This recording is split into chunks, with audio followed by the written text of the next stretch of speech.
আসসালামু আলাইকুম, আশা করি সবাই ভালো আছেন।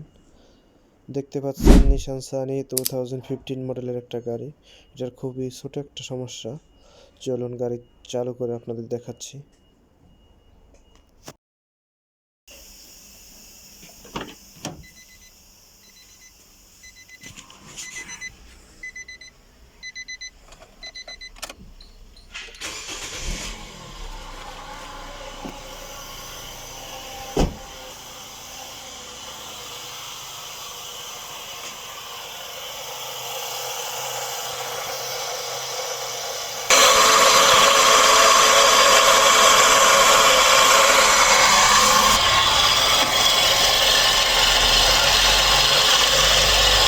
আপনারা হয়তো দেখতে পাচ্ছেন কি বাজে একটা সাউন্ড করতেছে।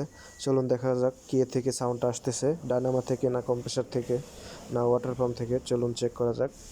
চেক করা খুবই সহজ। আপনি লম্বা একটা স্ক্রুড্রাইভার নেবেন এবং ডায়নামোর উপরে রাখবেন এবং কম্প্রেসারের উপরে রাখবেন। যেখানে যেখানে পুলি আছে আপনি সব জায়গায় রেখে চেক করতে পারেন।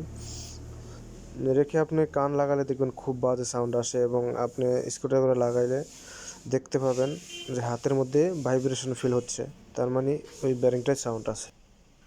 আপনারা হয়তো দেখতে পাচ্ছেন আমি কম্প্রেসারটা খুলে নিয়েছি, দেখেন কি বাজে সাউন্ড।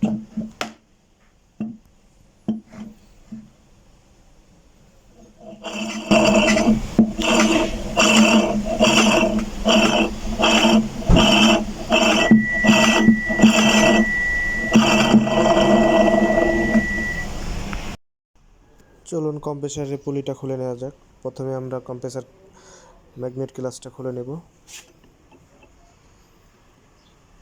দেখতে পাচ্ছেন খুলে নিয়েছি আমি অলরেডি। এটার ভিতরে একটা ওয়াশার আছে, এটা এখন আমার দরকার নেই বার করার, আমি ভিতরেই থাক, সমস্যা নেই।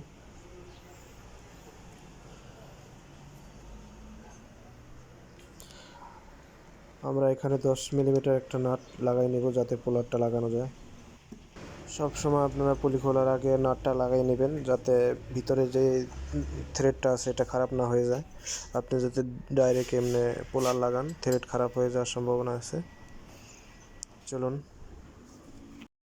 পুলি খুলে নেওয়া যাক।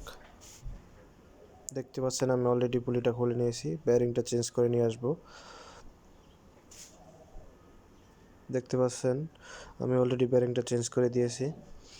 এখন আমি সব কিছু ফিটিং করার পরে আপনাদের চালু করে দেখাচ্ছি। চলুন আমাদের সমস্যার সমাধান হয় কিনা।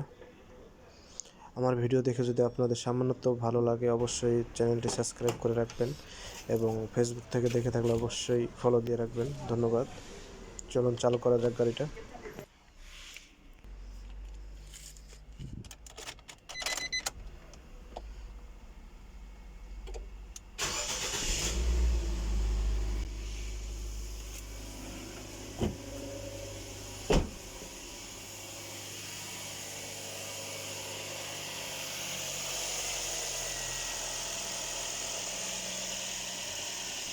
আলহামদুলিল্লাহ আমাদের সমস্যাটা সমাধান হয়ে গেছে। দেখতে পাচ্ছেন এখন আগের মতো সেরকম বাজে সাউন্ড আর নাই। ভালো থাকবেন, আল্লাহ হাফেজ।